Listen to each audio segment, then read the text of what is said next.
once again, friends, the Scarlette Jade Show. It's Friday, March the 5th, 2021, and this week we'll be discussing self-esteem, negative self-talk, and how to navigate this in life and in the lifestyle. We'll add some real-life situations, exercises, homework, and ways to turn around the negative thoughts so that you can do better in life and in the lifestyle. Jade, I'd like you to do our opening disclaimers for our lovely viewers. Please take it away. Of course, madame. Thank you. Hello and good afternoon, everyone. As always, the disclaimer. I know this is getting boring, but we got to do it. If you all have noticed by now, legal ethics are kind of my thing. Now then, the following program is for ages 18 and over. The information contained in the following video and subsequent videos after this is intended for informational use only. While medical advice is presented in some of these features, it is not intended to be used as actual medical advice and not to be used as personal medical recommendations for individual viewers. The following information is, as stated, for educational purposes only and not intended for use without proper training and in many cases supervision.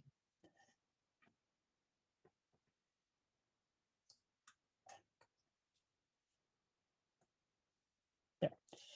Please practice any of the following techniques safely and with the principles of RAC and SSC in mind. That is, as always, risk-aware consensual kink and safe and consensual kink or play.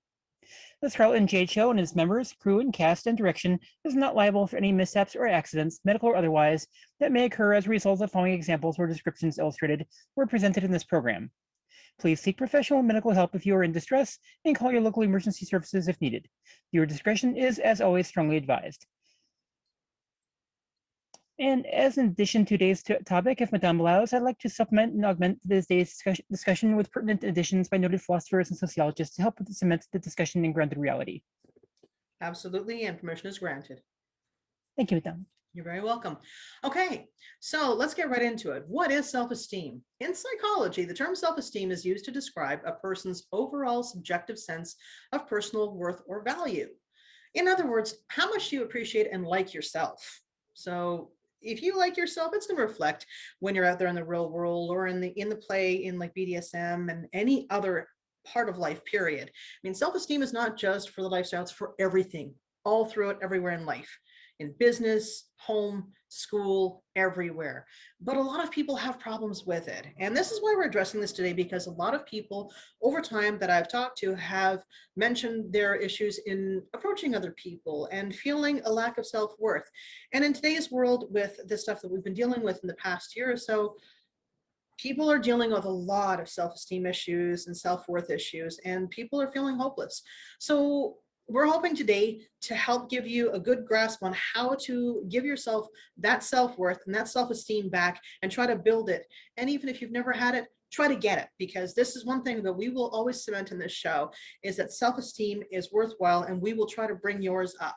And I've brought it up to Amy Jade on numerous occasions that self-esteem is something that we personally feel and that people can definitely see in us when they see the way that we interact with other people and how we deal with situations. One thing that I brought up is our self-worth does not hinge upon treating other people badly. And when one does that, you have to question, what do you think your self-esteem is at that moment? Because if you're putting other people down to make yourself feel better, I'd say that you might have issues with your self-esteem. Right. And what is the one thing we do not do, Amy Jade? We do not put others down to make lift ourselves up. Precisely. Okay, so did you know that there's actually 3 types of self-esteem? Had no clue. Right, cool. Well, there is inflated self-esteem. So people with an inflated self-esteem think they're better than others. Others have no doubt about underestimating everyone else. And of course, making themselves feel like they're on top of the world. They're smarter than everybody, better than everybody. And this is a very negative self-esteem, as it holds them back from establishing affection, healthy relationships. They're competitive about so many different things. And it's always prevalent in their minds and in their actions. And they always want to come out on top. For these people, happiness is found in achieving success, but in reality, they don't attain happiness with their attitude. So with their inflated self-esteem, it's kind of characterized by their inability to hear other people and what they're talking about. They critique them and being able to critique themselves and say, you know what, maybe I should dial that back a little bit. Maybe I should listen a bit more. And active listening is a very important thing. They're not capable of correcting their own errors, and they're constantly blaming others for their misgivings and their misguidings and stuff like that, instead of taking blame for their own actions. Furthermore, they tend to undervalue other people and maybe even be hostile towards other people. And it's really difficult for those people to establish healthy relationships, healthy working relationships, and they see everybody as competition. And that is really an unhealthy way to live, because you're just constantly going, instead of just kind of relaxing and enjoying company of others, who have other things to add to such, important conversations. There's high self-esteem. There's the second one. So the people with this kind of self-esteem, they accept and value themselves. They think that they're worthwhile. They know their part in society, and it's very positive. It manages to make the person happy with their life, and they're good with things. But does this mean that there are no barriers or walls? Well, no, because these people know that there's always something to learn. There's always something to get out of life, and there's always something to attain and aspire to. So they know that they've never stopped learning. They will never stop learning until the day they're gone. So they the confidence in themselves and the courage to face any problems and accept their own problems, their own fault, is a healthy way that these people are. This is why it's high self-esteem. They believe in themselves, trust in who they are, and it's characterized by people, again, my tongue is tied tonight. I probably shouldn't have that rum and coke. That doesn't make, No. it doesn't, hey, now stop that. It doesn't make them arrogant, but they don't feel better than anyone else either. And there's the big difference. They're confident in themselves. They know that their value is important, but they know other people have value too. And everybody is part of a whole. So that cog connects to every other cog, and they know that they're not the only thing. So this is why they know that there's relevance in everything around them. So they have the security necessary to avoid letting negative criticisms and circumstances throw them off. It doesn't mean that they're not going to have that.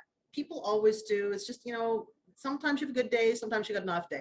That doesn't mean that your self-esteem is completely shot. It just means that the day's not great. We all have those days. That's okay. All right. So the last one is low self-esteem. Now, people with low self-esteem are the opposite of those with high self-esteem.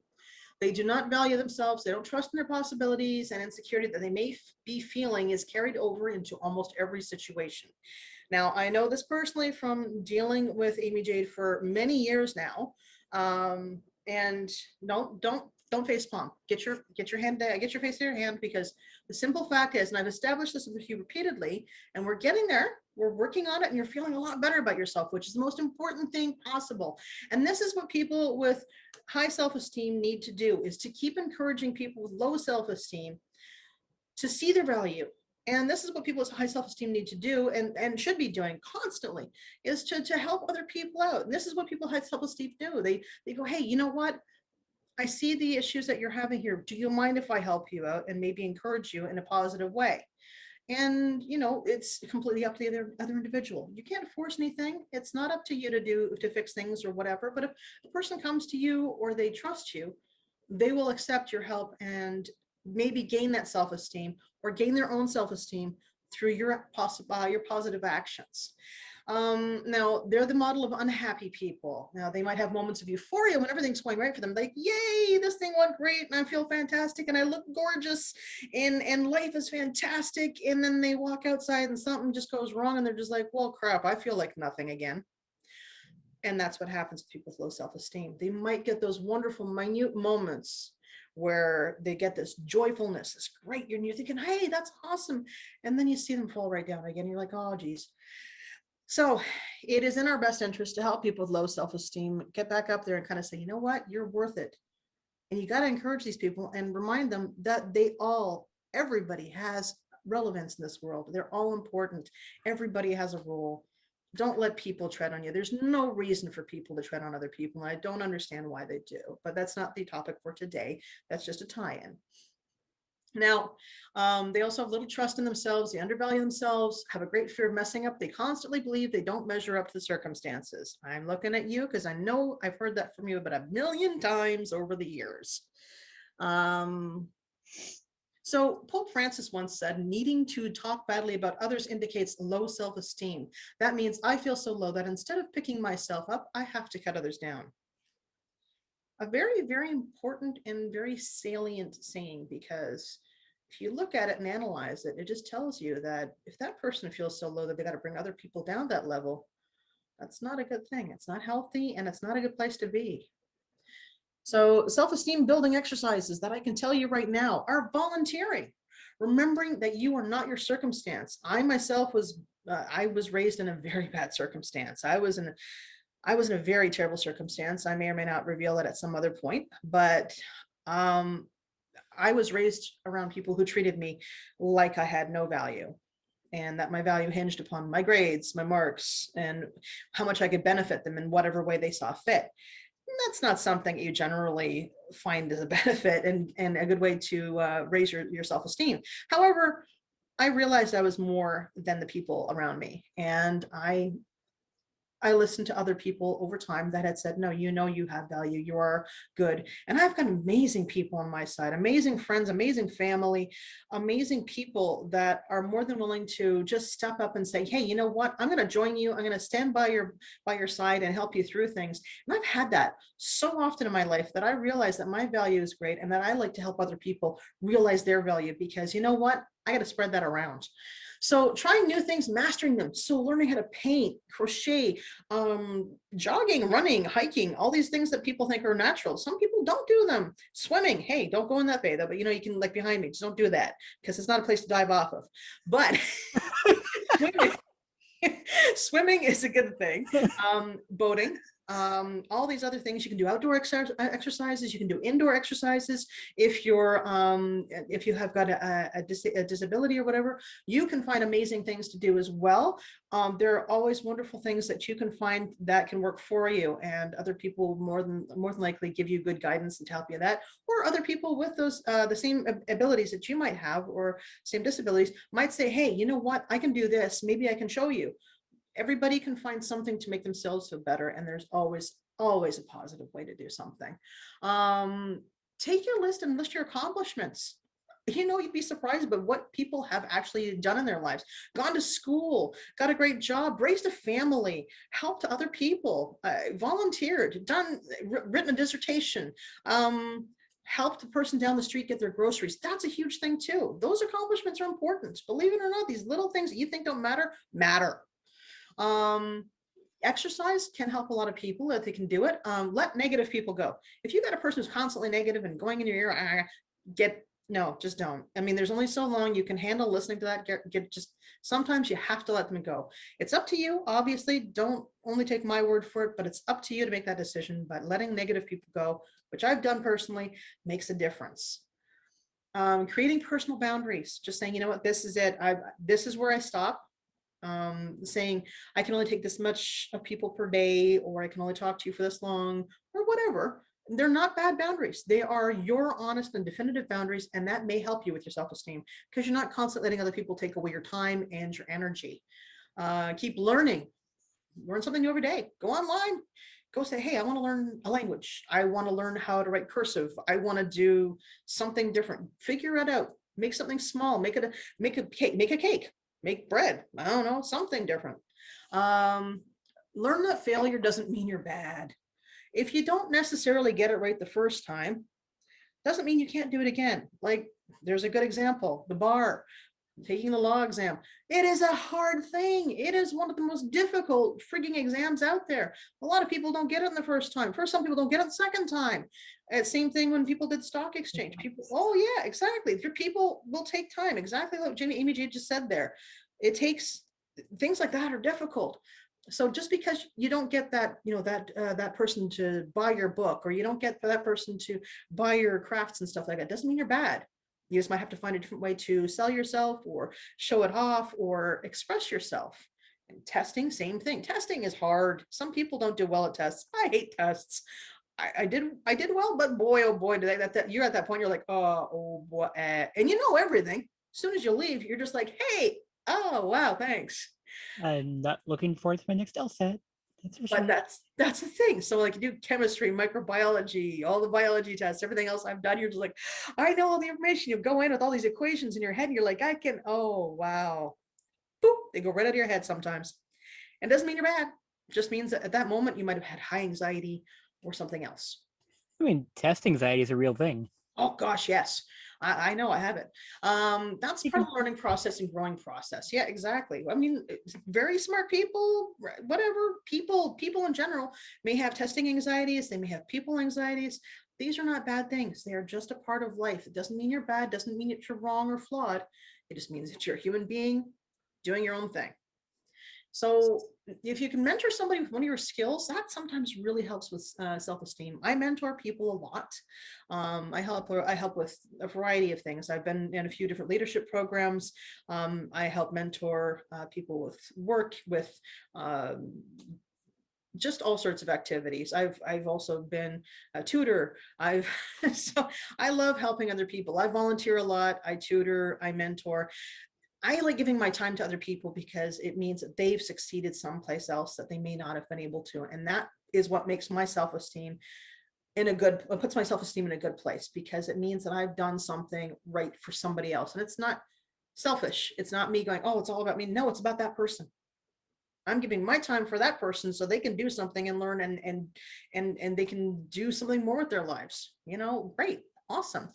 So what does success mean to you? That's something else you might want to analyze. It might be something different than the next person to you. Like that person might say, I want to be a business person that makes millions of dollars. You might be like, I just want to go live in a tent in the woods. It's not about the next person, it's about you. And it's just not about other people in society, but you personally. What do you personally find important, relevant, worthy, and successful? And those are the things you need to analyze. One last thing before I let Amy Jade take over a very large portion of tonight's show is that's okay. Is that there are people I've talked to and have said, well, approaching people is very difficult. That's something in the lifestyle where people have said there is, I have difficulty in talking to people. How do I overcome that? Well, that's a difficult one. It's one of those things where I can't just say you have to get over it. You can't. I mean, it's difficult. Some people are naturally shy. Some people are, it's difficult to say, hey, I like you. I want to talk to you.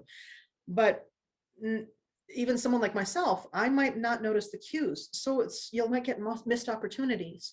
So if you find yourself in a position where one person you really want to talk to is over there and they're not really noticing you, you might need to find a different way to reach out to them if you can't personally approach. Maybe write a message, write a note, tell somebody else that might be able to go up and talk to them if you have to. It sounds kind of silly, but it's not, honestly, because if you have that honest shyness, it is not a bad thing. And for someone like me, I've missed a lot of different people who've wanted to talk to me because I might have been in a different headspace, and I don't like ignoring people. I would love to help everybody, but people don't necessarily come up and say, hey, I'd love to have your advice on this, because they're too shy. And I won't necessarily notice, and I won't come jumping at you because I don't necessarily want to overcrowd somebody or make them feel fearful, because they might say, oh, this person's got so much self-esteem and they're, oh my gosh, they're talking to me, what do I do? And then you might get shy and then shut down. So it's a difficult moment. You just have to choose your time, and you have to choose a method that you may feel speaks to you best in being able to communicate with a person or get their attention. We can talk about that at a different time if people are interested. All right, so Amy Jade, I know you've got a lot to say. Go for it. Thank you, Madame. I appreciate it. Of course. Wow, there's a lot to touch on there. Those were really great points, actually. And welcome once again to our TED Talk. But just kidding. No, but I think it was wise philosopher once said, and not like some ancient philosopher, those are good too, but someone more contemporary said that never wait for the right time. There will never be the right time. The right time is always now.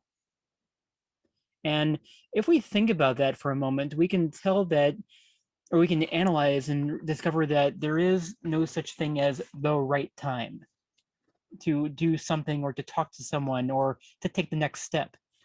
It's always going to be, oh, well, I'm waiting for the right time. While you're waiting for the right time, that time has already flown by. It's already passed. You know what that reminds me of briefly there for a second, there, Jade, is that moment in Idiocracy. It's a great movie. I shouldn't say it, but that point where the highly intelligent couple have put off having children, and then finally the one partner dies, and she has frozen her eggs to find somebody else. It sounds like a completely arbitrary thing, but it's the same thing. It's like, where's the right time? There is no right time. Exactly. It's actually a really perfect example. So now, touching on another one of your points, Arnold Schwarzenegger actually, I know, but stay with me there. He was actually giving this motivational speech a few years ago. It was right after he had retired as governor of California, and it's fitting because we're in San Francisco.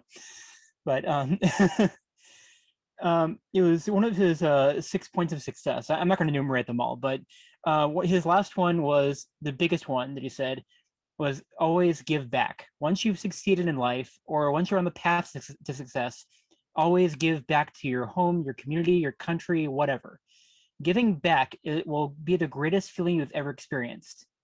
There is no feeling greater than giving back to your community that helps get you to where you are today. So with that being the case, we're going to touch on a bit more of the fear of success. And this is a big thing. I wanted to touch on this because it's impacted my life so much to be detrimental, to the point where only Madame has managed to pull me out of this funk. By Western capitalist definition, success means acquiring or having acquired vast sums of wealth. That's it.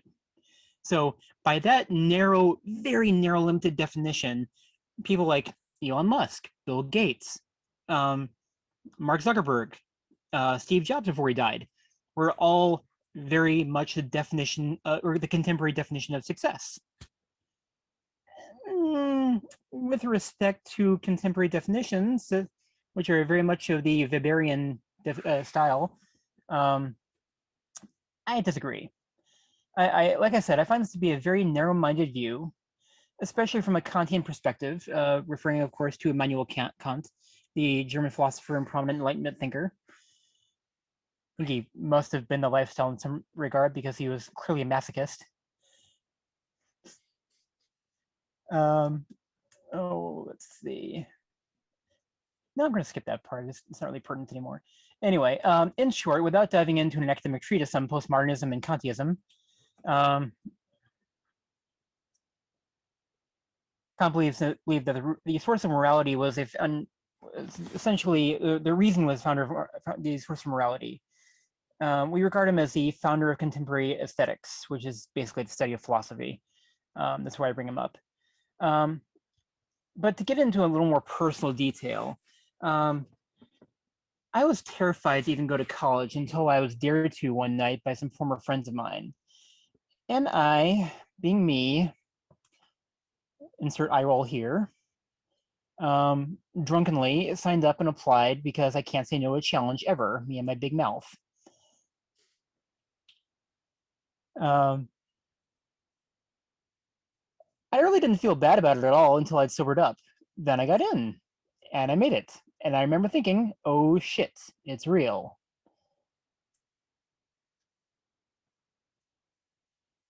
But it didn't get better, no matter how much I succeeded. And I did succeed, brilliantly. Every time I thought I was getting somewhere, someone, whether it was a friend, a partner, whoever, always beat me down and demolished me in my victory. I think I was awarded, by the time I graduated, I was awarded every single award the Department of History offered, as well as the departments of sociology, philosophy, English, classics. I mean, my name still decorates those hallowed halls, if I can brag a little bit. You're allowed to, because you've done well. Thank you, Madame.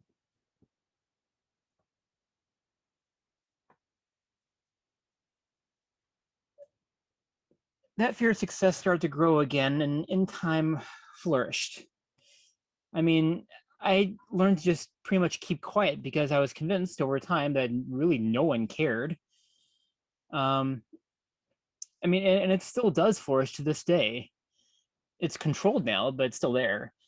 And I know it's hindering me. Hell, I got into at least 2 elite schools for grad school, and I was talked out of going to them by my then partner and instead went to a lesser known regional university because at the time I was convinced that that was what I deserved. Remember hearing those words.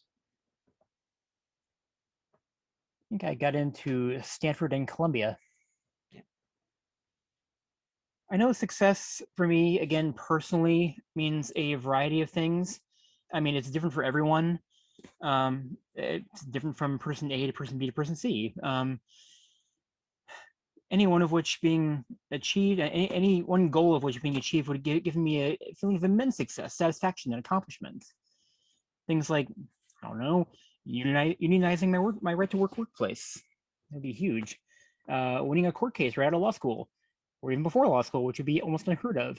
And even the judge and the defense attorneys and everyone else would look at me like I was insane. Like I had lobsters crawling out of my ears.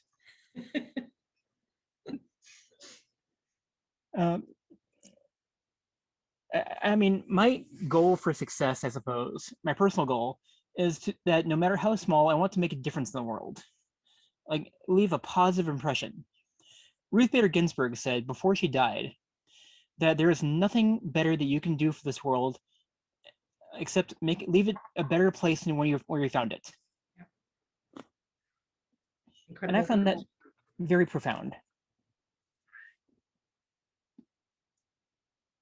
People have told me that I've accomplished more in 20 years than most have in 40. I find that highly dubious and a bit disconcerting, seeing that it's primarily coming from a place of personal bias. I mean, yeah, I'm ambitious, but I have low self-esteem, so it's kind of evens it out and kind of self-defeating. Well, you're at war at yourself because of hearing these things, that you don't realize that you have fought hard for the things that you've earned. And I know for myself, I've done an awful lot in my years, more than many people have. But I know by watching you, you have done a great deal more than some people have done in twice the time. Thank you, Madame. It's truth. Well, I just have a little bit more to go here, then I'll quit monopolizing the time. Now, I looked this up out of sheer research curiosity, and fear of success is a real thing. It's called usually and colloquially achievemophobia, or more simply, success anxiety. There is no accurate or agreed upon Latin clinical term for it, unlike other psychological issues, conditions, or disorders. And I looked this up too, because it's the kind of person I am. It is not in the DSM-5 or 4. You have to actually dig in Google and docs for it in the internet. Wow. Yeah, marvelous invention. So according to Healthline, with backed up sources from the BBC, the National Institutes of Health here in the US, and corroborated early on by Emile Durkheim, the father of modern sociology and one of my heroes, fear of success is when you have an ongoing fear of succeeding, so much so that you might be inadvertently self-sabotaging. That's less familiar. It's not that you think you're incapable of succeeding. It's more about the fear of change that may come and whether you're up for it. For example, you might get extra attention, but you're shy or introverted and uncomfortable with the spotlight. Public success may bring social or emotional isolation. Your achievement may alienate your peers. People think you're bragging or self-promotional. You fear being knocked off the pedestal you didn't want to be on in the first place. Success may not be all it's cracked up to be. Success may change you and not for the better. The previous 4 points resonate deeply with me personally. I mean, if people can't stand me now, how will they stand me if I become successful? Symptoms of fear include guilt over asserting themselves in competition, anxiety about surpassing a record established by another performer in any field, not just like sports, obviously. Performance or pressure over repeatedly having to equal or surpass your own best performance. I felt all of these growing up in a half Jewish, half Catholic military household. It's pretty much a trifecta of terror for conventional households. Guilt was key in almost everything. Don't get me wrong, I love my parents deeply and to death, but it was, shall we say, psychologically traumatic at times. Now, this fear itself can look like, and as for me, low goals. You set the bar low to keep yourself from being challenged. Procrastination. You stall just enough to let opportunity pass, creating reasons for why you fail. Been guilty of that more times than I can dare to count. Perfectionism. You strive for perfection, and then when you inevitably fall short, that's reason enough not to succeed. Ow. Quitting. Just when you're on the verge of success, you find a reason to quit. I've seen And people do that many times. and self-destructiveness. Substance abuse and other self-destructive behaviors may serve to derail success. Saw that as well many times. This drives others, especially those in Jewish families, to excel. It instead drove me down into a despair and self-loathing. As I got older, I fell into more destructive behavior. I wasn't actively suicidal, but I started making bad decisions. Don't get me wrong, I didn't academically jeopardize myself, because then I wouldn't have to kill myself. My parents would have done it for me. But I came close in high school before guilt got to me and I rebounded. Graduating just in time to graduate the top 20 of my class.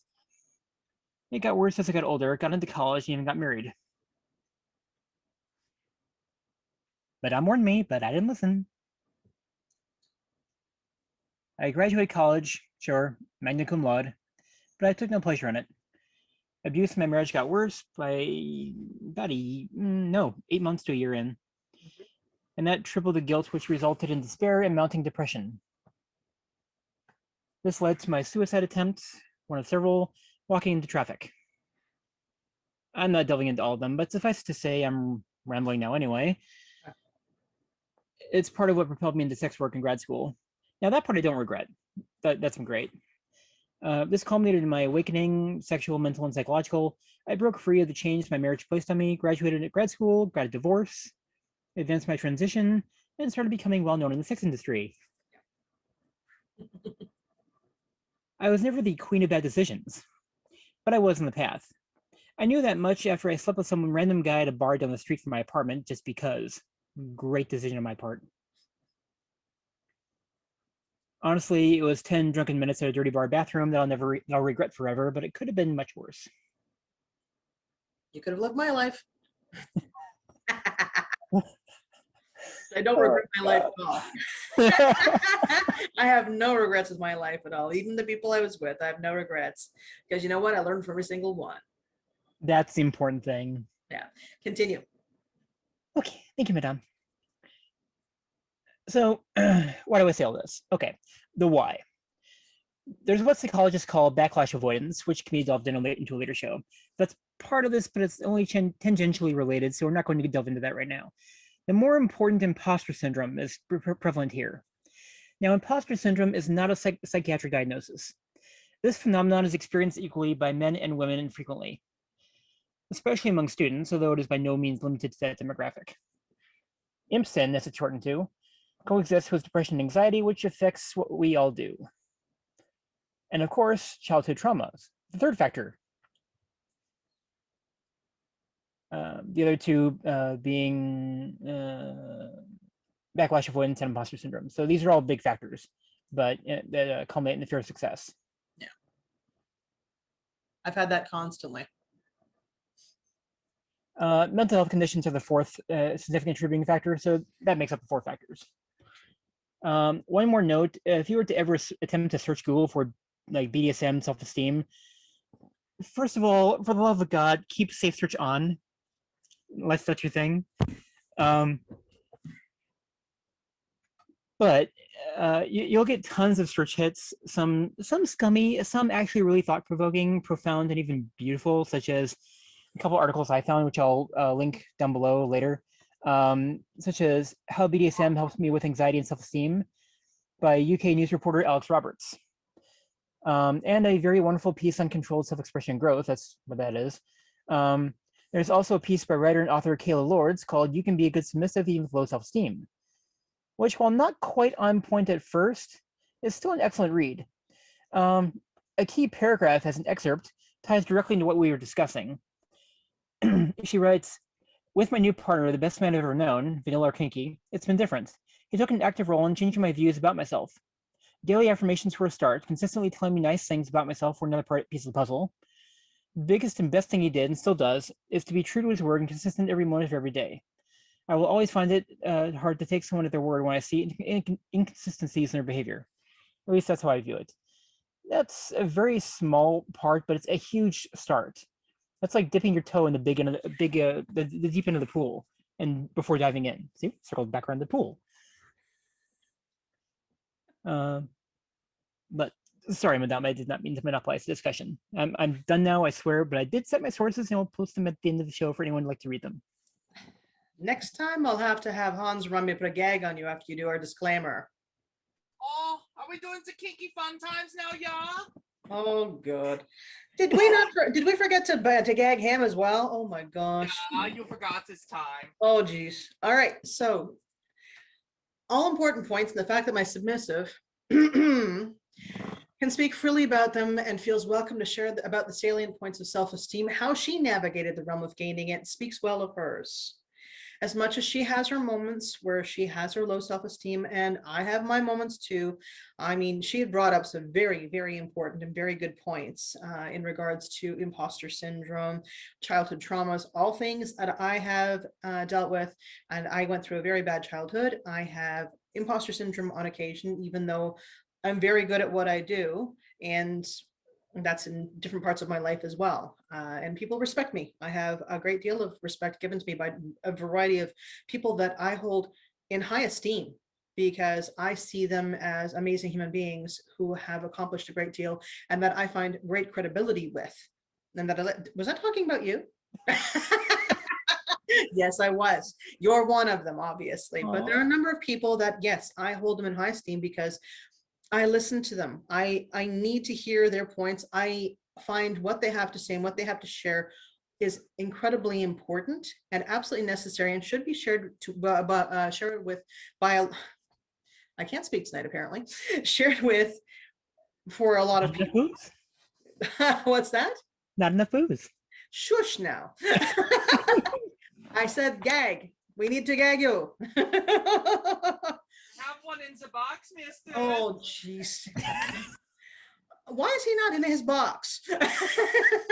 I believe you forgot to put the padlock on the cage. I figured as much. He chewed his way out again, apparently. All right, but the point of it is that the part of a healthy BDSM dynamic, which is what we're doing, but we're not just focusing on that tonight. We're talking about overall, because a lot of the points that we go over in our discussions don't relate only just to the lifestyle, but can filter on into other parts of your life.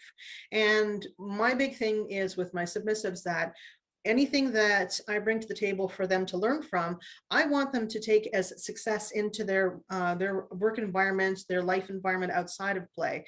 Because when they feel safe and secure in the play environment, they can take that safety, security, and that self-esteem that they've gained, that they can trust, and that they know that there are people that they can trust out there and that they can honor. They can take that out there. And a lot of my submissives are in very different places than you see them in when they're playing with me. They may seem submissive to you in person on my screen. Well, they're always going to be submissive to me, but in the other world, they may be a whole different person that you'd not recognize. And then when they come away from my play sessions, or they come away from learning and training from me every single day, they take more and learn more.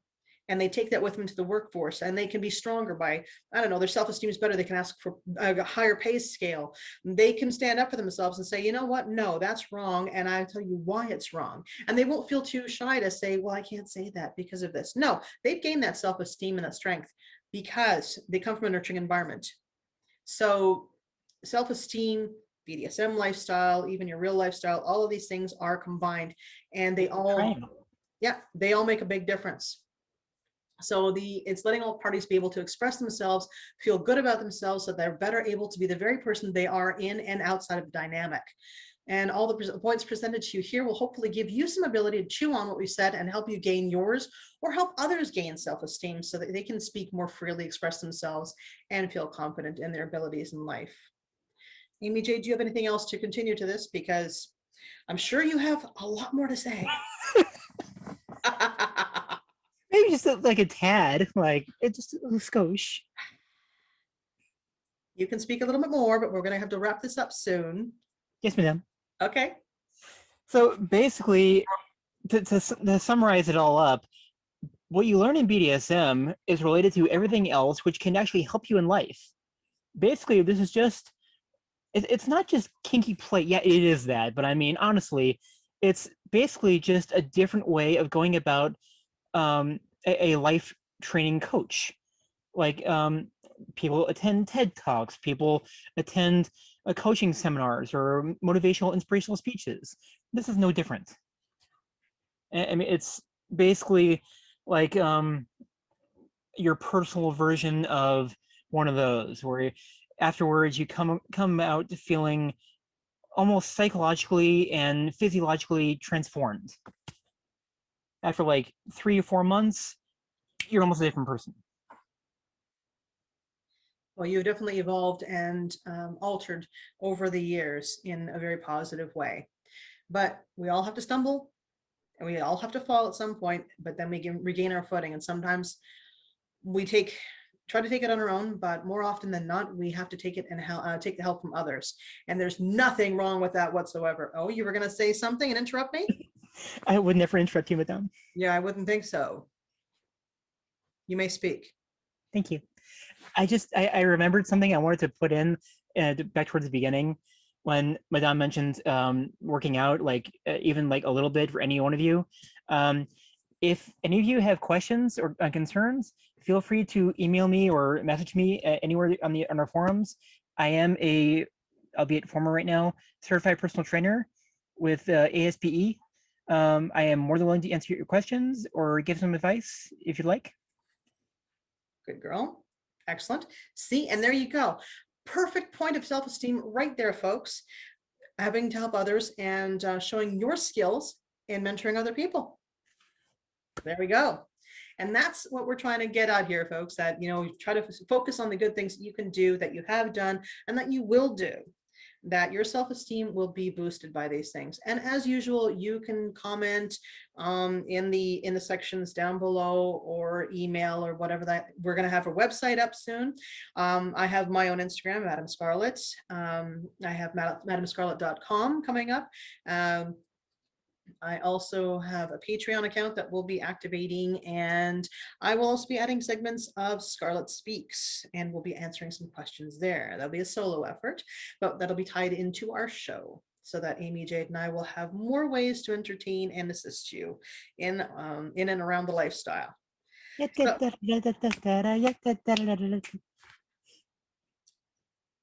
where's that gag? I'm still trying to find it, madame. Have you got it in your sock drawer again? Sock drawer. Yeah, I heard it. It's vibrating. And this is what I have to deal with, folks. Sock drawer is code for something else. Once again, folks, thank you so much for tuning in. We'll be back again on Sunday with another show, and hopefully you'll tune in. Tell your friends about us. We'll have some more fun and entertaining things to do, and hopefully the website will be up by then and we can add more links and you can go see more goodies that we have for you, because we are always here to entertain, inform, and educate you about things in the lifestyle and make your life better. Have a great day. Thanks for showing up, and we'll see you again soon. Bye. Bye.